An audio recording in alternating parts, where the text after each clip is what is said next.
আমার প্রিয় দশম শ্রেণীর ছাত্ররা,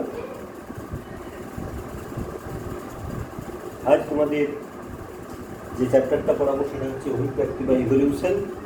এর প্রথম অংশটা পড়াবো। প্রথম অংশ অভিব্যক্তি আমাদের সিলেবাস অনুযায়ী যা রয়েছে, এটা হচ্ছে যে অভিব্যক্তি জিনিসটা কী সেটা বোঝার পর নবম শ্রেণীতে তোমরা পড়ে এসছো পৃথিবীতে জীবন কী করে এসেছে সেটা আমরা জানবো, এবং তার পাশাপাশি জীবনের উৎপত্তির রাসায়নিক মতবাদ প্রমাণের জন্য উরে মিলারের যে পরীক্ষা রয়েছে সেই পরীক্ষাটাও আমরা একটুখানি জেনে নেব। এবং এটা জানার পরে তারপরে আমরা কি করব না, তারপরে আমরা যেটা করব সেটা হচ্ছে যে অভিব্যক্তির কতগুলো তত্ত্ব আছে, ল্যামার্কের তত্ত্ব, ডারউইনের তত্ত্ব, এগুলো আলোচনা করব। তো আজকে আমরা একদম সূচনা পর্বে রয়েছি। এই সূচনা পর্বে প্রথমে যেটা জানবো সেটা হচ্ছে অভিব্যক্তি জিনিসটা কী। তো এই অভিব্যক্তি জিনিসটা কি সেটা জানার জন্য আমরা একটু অন্যদিকে যাই। অভিব্যক্তি কি দেখো, প্রথমে এই অভিব্যক্তি এই শব্দটা আমাদের বায়োলজিক্যাল সায়েন্সের জন্য প্রথম যিনি উৎপত্তি করেছিলেন তার নাম হচ্ছে হার্বার্ট স্পেন্সার। স্পেন্সার হচ্ছে প্রথম ব্যক্তি যিনি অভিব্যক্তি শব্দটা কি করেছিলেন, উৎপত্তি করেছিলেন। অ্যাকচুয়ালি অভিব্যক্তি বা ইভলিউশন এই জিনিসটা কি আমরা জানার চেষ্টা করি। দেখো, আমরা বলবো এটা একটা চেঞ্জ, একটা ভালোর দিকে চেঞ্জ, একটা সরল থেকে জটিলতার দিকে চেঞ্জ। যদি বলা যায় যে কীরকম, ধরো আমাদের যদি পোশাক আশাকের অভিব্যক্তির কথা চিন্তা করি আমি, দেখো আগে আমাদের বাবা বা তারও আগের যারা ছিলেন তারা বেশিরভাগ আমাদের এখানে কী করতেন, ধুতি পাঞ্জাবি এগুলো করতো। তাদের আগে যদি আমরা যাই তখন দেখবো কিনা তখন পোশাক কিছু ছিলই না। একটা সময় ছিল যখন মানুষ কী করতো, গাছে ওই ছাল টাল ইত্যাদি করতো। তাহলে দেখো, আমি যদি পোশাকের অভিব্যক্তি বলি, আস্তে আস্তে দেখো প্রথম পোশাক ছিল না, তারপর আস্তে আস্তে গাছের পাতা ছাল ইত্যাদি করলো, তারপর আস্তে আস্তে বিভিন্ন পোশাক করলো। আমি যেটা বলেছিলাম শুরুতে, আমার বাবা মা ইত্যাদি তারা ধুতি পাঞ্জাবি করেছেন, আমরা এখন কি করছি, বিভিন্ন প্যান্ট শার্ট ইত্যাদি করছি, পরে পরে আরও দেখা বিভিন্ন কিছু হচ্ছে। তাহলে এটা হচ্ছে কিনা আমি বলবো পোশাকের অভিব্যক্তি, অর্থাৎ কি একটা পরিবর্তন, সরল থেকে আস্তে আস্তে জটিলতায় পরিবর্তন। কিন্তু আমরা এখানে যেটা করবো সেটা হচ্ছে অর্গানিক ইভলিউশন বা জৈব অভিব্যক্তি। জৈব অভিব্যক্তি জিনিসটি কি না, যে পদ্ধতিতে একটা সরল জীব, একটা একদম ধরো একদম প্রাথমিক যে জীব, সরল যে জীব, সে ক্রমান্বয়ে ধীরে ধীরে ধারাবাহিকভাবে পরিবর্তনের মাধ্যমে একটা জটিল জীব তৈরি করবে এবং সেটা উন্নত হবে, সাধারণত তাকে বলবো কি আমরা অভিব্যক্তি। তাহলে সংজ্ঞা হিসেবে বললে কি বলবো, যে ধীর ও ধারাবাহিক পরিবর্তনের মাধ্যমে একটি সরল উদ্বংশীয় জীব থেকে ক্রমান্বয়ে জটিল এবং উন্নততর জীবের আবির্ভাব ঘটে, তাকেই বলবো আমরা জৈব অভিব্যক্তি বা অর্গানিক ইভলিউশন। তো এই অর্গানিক ইভলিউশন করতে গেলে অবশ্যই প্রথম আমাদের যেটা জানতে হবে সেটা হচ্ছে যে পৃথিবীতে জীবন এলো কী করে। নবম শ্রেণীতে যেহেতু ডিটেলস আলোচনা করেছি, এখানে ডিটেলস আলোচনা করবো না। আমরা এটুকু অন্তত জেনে গেছি যে পৃথিবীতে জীবন এসেছে নির্দিষ্ট রাসায়নিক পদ্ধতিতে, যেটা জৈব রাসায়নিক মতবাদ বলা হয়, ওপারেন এবং হার্ডেনের মতবাদ, সেই অনুযায়ী এসেছে। তো সেখানে এখন একটা ধারণা জন্মায় যে পৃথিবীতে এই যে জীবগুলো উৎপন্ন হয়েছে বা পৃথিবীতে এই যে বিভিন্ন জৈব যৌগ আগে তৈরি হয়েছে, সেগুলো কি প্রকৃত অর্থেই তৈরি হয়েছে, তার পেছনে কি কোনো নির্দিষ্ট প্রমাণ রয়েছে? সেরকম একটা প্রমাণ করেছিলেন বিজ্ঞানী হ্যারল্ড উরে এবং মিরার। তারা তাদের একটা বিশেষ ব্যবস্থার মাধ্যমে 1953 সালে তারা প্রমাণ করেছিলেন যে হ্যাঁ, যদি আগেকার মতো পৃথিবীর প্রাথমিক অবস্থার মতো যদি একটা পরিবেশ তৈরি করা যায়, তাহলে কৃত্রিমভাবে তাহলে কি হতে পারে না, সেখানে বিভিন্ন রকম জৈব যৌগ তৈরি করা যেতে পারে। তো তারা কি করেছিলেন দেখো, প্রথমে তারা কি করেছিলেন, দু রকমের ফ্লাক্স তৈরি করেছিলেন। একটা গোলতোল ফ্লাক্স, প্রায় 5 লিটারের একটা ফ্লাক্স করেছিলেন, এবং আরো একটা একটা ছোট্ট গোলতোল ফ্লাক্স করেছিলেন। এই যে ফ্লাক্সটা করেছিলেন তাতে দুটো তড়িৎদ্বার লাগানো যায়। এই যে তড়িৎদ্বার দুটো বলছি, এগুলো হচ্ছে না টাংস্টেনের তড়িৎদ্বার, এরকম লাগানো যেতে পারে। এবং এর মধ্যে তারা বিভিন্ন রকম গ্যাসীয় পদার্থ এর মধ্যে যোগ করেছিলেন। যে গ্যাসীয় পদার্থগুলোর মধ্যে কি ছিল, মিথেন ছিল, আর কি ছিল, অ্যামোনিয়া ছিল, methane, ammonia, hydrogen. Methane, ammonia, hydrogen, এখানে একটা জিনিস বলে রাখা ভালো, মিথেন, অ্যামোনিয়া, হাইড্রোজেনের এর অনুপাত রেখেছিলেন 2:1। এই অনুপাতে মিথেন, অ্যামোনিয়া, হাইড্রোজেন রেখেছিলেন। আর কি ছিল না, এখান থেকে জলীয় বাষ্প এসেছিল, জল। তো এই সমস্ত গ্যাসীয় মিশ্রণগুলো এই চেম্বারটাতে, অর্থাৎ এই ফ্লাক্সের মধ্যে থাকে। আর এখানে যে ফ্লাক্সটা তৈরি করা হয়েছে, এই ফ্লাক্সের একটা স্টপকক আছে, দেখো এখান থেকে জল দেওয়া যাবে এবং নিচে একটা বার্নার মানে এখান থেকে কি করা যাবে, তাপ দেওয়া যাবে। তাহলে কি জলটা ফুটবে, ফুটন্ত জল। এই ফুটন্ত জল সেখান থেকে কি করবে, জলীয় বাষ্প হিসেবে এখানে আসবে। আর এই যে স্টপ কোকটা আছে এখান থেকে বিভিন্ন গ্যাসীয় পদার্থ সংগ্রহ করা যেতে পারে। তাহলে এই ফুটন্ত জল বা জলীয় বাষ্প এখানে এসে পৌঁছবে। এবার এখানে এই যে টাংস্টেন তড়িৎদ্বার রয়েছে সেখানে তড়িৎ মোক্ষণ করলে এখানে কি করবে, একটা স্ফুলিঙ্গের তৈরি হবে, এটা অনবরত অবিচ্ছিন্নভাবে সেটা চলতে থাকবে। যখন পৃথিবীর প্রাথমিক অবস্থায় ছিল তখন মনে করা হতো কি সরাসরি অতিপরিক রশ্মি ইত্যাদি বৈদ্যুতিক চার্জ আসতো, সেই রকম একটা পরিবেশ এখানে কি করা হলো, তৈরি করা হলো। তৈরি করার পর এই যে গ্যাসীয় মিশ্রণগুলো তারা পরস্পরের সঙ্গে কি করলো, বিক্রিয়া করলো, এবং বিক্রিয়া করার পর যে বিক্রিয়ক পদার্থ হবে সেটা কি করবে, নিচের দিকে নেমে আসবে। এবং নেমে আসার সময় এখানে তারা কি করলেন, একটা কন্ডেন্সার ইউজ করলেন, একটা কন্ডেন্সার ইউজ করলেন, কন্ডেন্সার একটা ঘনীভবন যন্ত্র ব্যবহার করলেন। ঘনীভবন যন্ত্রটার কিছু নয়, ধরো এই যে পাইপটা সেটা তো যাচ্ছে, এবার এর সঙ্গে কি করা হলো, পাশে একটা চেম্বার লাগানো আছে, এটা একদিক দিয়ে ঠান্ডা জল ঢুকবে এবং অন্য দিক দিয়ে কি করবে, বেরিয়ে যাবে। তাহলে এখান থেকে যখন গ্যাসীয় মিশ্রণের যে পদার্থগুলো যখন আসবে, যখন গ্যাসগুলো তারা অত্যন্ত উত্তপ্ত থাকবে, উত্তপ্ত থাকার জন্য তারা যখন যাবে এখান দিয়ে যদি ঠান্ডা জল এসে বেরিয়ে যায় তাহলে সে কি করবে, ঘনীভূত হবে, এবং ঘনীভূত হওয়ার পরে সেই ঘনীভূত পদার্থ সে কি করবে, এখানে তোমার হচ্ছে গিয়ে জমা হবে, এখানে এসে কি করবে, জমা হবে। এই যে জমা হলো এখানে একটা স্টপ কক রাখা ছিল, সেই পদার্থ কি করবে, বাইরে বের করে নেওয়া যায়। মোটামুটি বোঝা গেছে।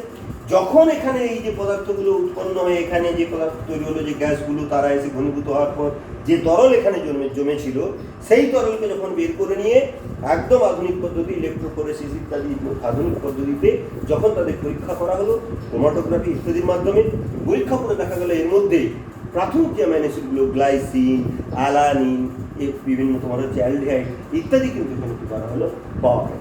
তার মানে এটা পরিষ্কার যে প্রাথমিক যে যৌগগুলো রয়েছে তাদের মধ্যে পারস্পর অন্তঃক্রিয়ার মধ্যে জটিল জৈব যৌগ সেখানে কি হয়, তৈরি হয়, অ্যামাইনো অ্যাসিড তৈরি, তার কিনা একটা প্রমাণ। অর্থাৎ এভাবেই কি হয়েছিল না, অতীত পৃথিবীতে কি হয়েছিল, বিভিন্ন যৌগ প্রথম তৈরি হয়েছে। ঠিক আছে, তো এটা ছিল হ্যারল্ড উরে এবং মিলারের পরীক্ষা। তো আমরা একটুখানি জেনে নেওয়ার চেষ্টা করব যে কি করে জীবনের উৎপত্তি ঘটেছিল, যদিও আমরা আগে সেটা জানি। পুরো আমি আজকে ডিটেলস কিছুই বলবো না, শুধু পথটা কিভাবে হয়েছিল সেটা একটু জানাবো, যে ওই ব্যক্তির পথ কিভাবে এগিয়েছিল। দেখো, প্রাথমিকভাবে পৃথিবীতে জীবন কি করে এসেছিল না, সবার প্রথম কি হলো, পৃথিবীর সৃষ্টি হয়েছিল। পৃথিবীর সৃষ্টি হয়েছিল, এই পৃথিবীর সৃষ্টি হয়ে যাওয়ার পর পৃথিবী যখন প্রাথমিকভাবে তৈরি হয় তখন পৃথিবীর উত্তপ্ত কত ছিল, প্রায় 6000 ডিগ্রি সেলসিয়াস ছিল। ধীরে ধীরে পৃথিবী ঠান্ডা হয়েছে। যখন পৃথিবীর তাপমাত্রা প্রায় 1000 ডিগ্রি সেলসিয়াস হয় তখন পৃথিবীতে কি হলো না, বিভিন্ন প্রকার অজৈব যৌগের পাশাপাশি জৈব যৌগ তৈরি হতে থাকে। মানে এখানে কি হলো, কেমোজেনি মানে রাসায়নিক অভিব্যক্তি করলো, এবং বিভিন্ন প্রকার জৈব যৌগ ধীরে ধীরে তৈরি হতে থাকলো। কিরকম জৈব যৌগ ধীরে ধীরে তৈরি হলো না, আমরা যদি এই কেমোজেনিটাকে দেখি, কিরকম জৈব যৌগ ধীরে ধীরে তৈরি হলো না, প্রথমত সেখানে তৈরি হলো হাইড্রোকার্বন। এই হাইড্রোকার্বন থেকে তার কি হলো, হাইড্রক্সি যৌগ তৈরি হলো। এই হাইড্রক্সি যৌগ থেকে কি হলো, আস্তে আস্তে অ্যাসিড তৈরি হলো, বিভিন্ন জৈব অ্যাসিড তৈরি হলো। জৈব অ্যাসিড থেকে কি হলো, শর্করা, তারপরে প্রোটিন, তারপরে লিপিড ইত্যাদি জৈব যৌগ তৈরি হলো। এবং এই জৈব যৌগগুলো সবই হয়েছিল কোথায়, সমুদ্রের জলে। এবং আস্তে আস্তে সেখানে দেখা গেল কি উৎপন্ন হলো কি, নিউক্লিক অ্যাসিড। প্রথম যে নিউক্লিক অ্যাসিড তৈরি হয়েছিল সেটা ছিল কি, আরএনএ, এবং তাতে কোনো প্রকার প্রোটিন যুক্ত ছিল না। এটাকে তখন বলা হতো কি না, একতন্ত্রী আরএনএ প্রথম হয়েছিল জৈব যৌগ, এবং এটা যেহেতু প্রোটিন আবরণবিহীন ছিল তাই একে নগ্নজিন বলা হতো।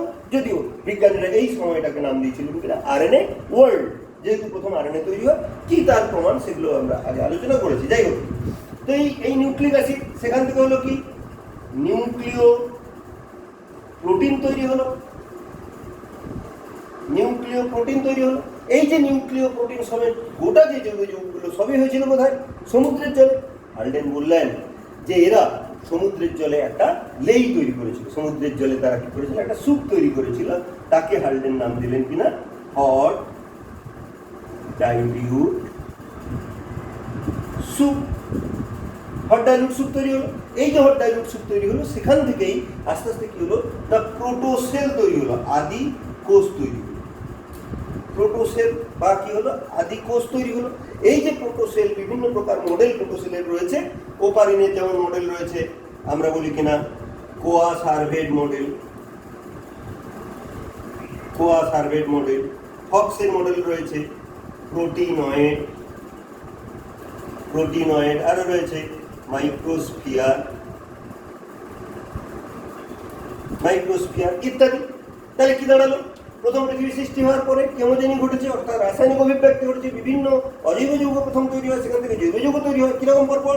প্রথম হাইড্রোকার্বন, তারপর হাইড্রোক্সি যৌগ, অ্যাসিড, শর্করা, প্রোটিন, লিপিড, নিউক্লিক অ্যাসিড, নিউক্লিওপ্রোটিন ইত্যাদি ইত্যাদি। এরা তৈরি হয়ে যাওয়ার পর তারা কি হয়েছিল?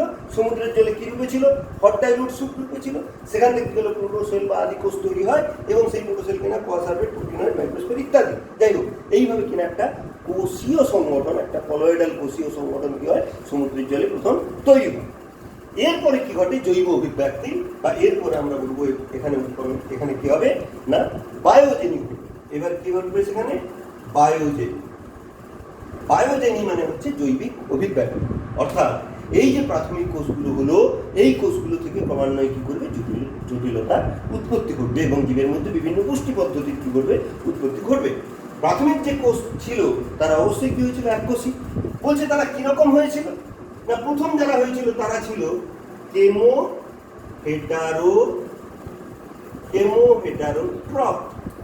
কেমোহেটারোট্রপ থেকে কি হয়েছিল? কেমোহেটারোট্রপ প্রথম, সেখান থেকে হলো কিনা কেমো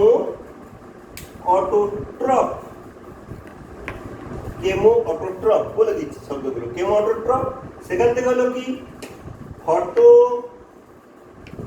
অটোট্রপ। আচ্ছা, লিখছি না, দেখে নাও। তাহলে কি হলো? বায়োজেনিক জৈবিক অভিব্যক্তি ঘটবে। প্রথম যারা হলো কিছু ওইরকম যারা কোষীয় সংগঠন তৈরি হলো, তারা সরাসরি সমুদ্রের জল থেকে বিভিন্ন রাসায়নিক পদার্থ তারা শোষণ করে নিয়ে সেখান থেকে বেঁচে থাকার চেষ্টা করলো। তার পরবর্তীকালে হলো কিছু ব্যাকটেরিয়া, সমুদ্রের গভীরে থাকা কিছু ব্যাকটেরিয়া, তারা কি করলো? ওই যে রাসায়নিক পদার্থগুলো সংগ্রহ করলো, সেখান থেকে নিজেরাই খাদ্য তৈরি করতে পারলো।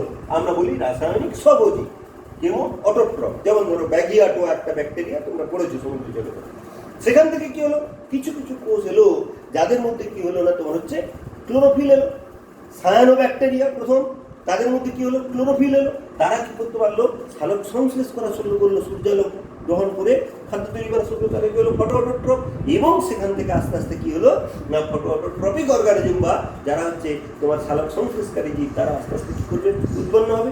এবং একদল জীব হলো যাদের মধ্যে ক্লোরোফিল হলো না, তাদের মধ্যে অন্যান্য পুষ্টি পদ্ধতি, যেমন ধরো মিথজীবিতা, পরজীবিতা ইত্যাদি ইত্যাদি পরে তাদের মধ্যে কি হলো? আগমন করলো। এইভাবে কি হলো? জীবের আস্তে আস্তে অভিব্যক্তি ঘটলো। পৃথিবীর প্রাণ সৃষ্টির আগে পৃথিবীর পরিবেশে অক্সিজেন ছিল না, অর্থাৎ প্রাথমিক অবস্থায় পৃথিবীর পরিবেশ কি ছিল? বিজারক ছিল। যখনই মাত্র সায়ানো ব্যাকটেরিয়া এরকম ফটো অটোট্রপিক অর্গানিজম জীবরা যখন বাড়লো, তখন আস্তে আস্তে কি দেখা গেল? পৃথিবীতে প্রচুর অক্সিজেন এলো, পৃথিবীতে অক্সিজেনের নবজাগরণ ঘটলো, এবং পৃথিবীর পরিবেশটাই কি হলো? বদলে গেল। আস্তে আস্তে পৃথিবীতে কি হলো? অ্যাটমসফিয়ার তৈরি হলো, এবং সেখানে দেখবো এই যে এককোষী জীব যারা ছিল, সেখান থেকে প্রোক্যারিওটিক জীব থেকে ইউক্যারিওটিক জীবের উৎপত্তি ঘটলো। এবং এরপরে কি হলো? কগনোজেনি ঘটলো। প্রোক্যারিওটিক থেকে ইউক্যারিওটিক জীবের উৎপত্তি ঘটলো। তাহলে মোটামুটি বোঝা গেল। তাহলে আমি শুধু জীবটা কি করে এলো, জীবের এককোষী থেকে বহুকোষী জীব কিভাবে এলো সেটা আমরা বলে নিলাম। রাসায়নিক অভিব্যক্তি কেমোজেনি, সেখান থেকে হলো কি বায়োজেনিক জৈবিক অভিব্যক্তি, এবং সেখান থেকে কগনোজেনিক প্রোক্যারিওট থেকে ইউক্যারিওটিক জীবের উৎপত্তি হলো। এইভাবে এখন যে জীবেরা এসেছে তাদের যদি আমি জীবেদের যদি ইতিহাস বলি, জীব পরপর কিরকম এসেছে দেখো। বায়োজেনির ওখানে আমি বললাম প্রথম কি হলো? প্রথম এককোষী জীব এলো। এই যে এককোষী জীবগুলো এলো, সেখান থেকে কি হলো? এককোষী জীব থেকে প্রথম প্রোক্যারিওট থেকে ইউক্যারিওট এরা এলো। সেখান থেকে কি হলো? বহুকোষী জীব এলো। এই যে বহুকোষী জীবেরা এলো, সেখান থেকে কি দেখবো? অবশ্যই একটা দিক হবে কিনা উদ্ভিদ গোষ্ঠী উৎপত্তি ঘটবে, আরেকটা দিকে কি করলো? প্রাণী গোষ্ঠীর এদের উৎপত্তি ঘটবে।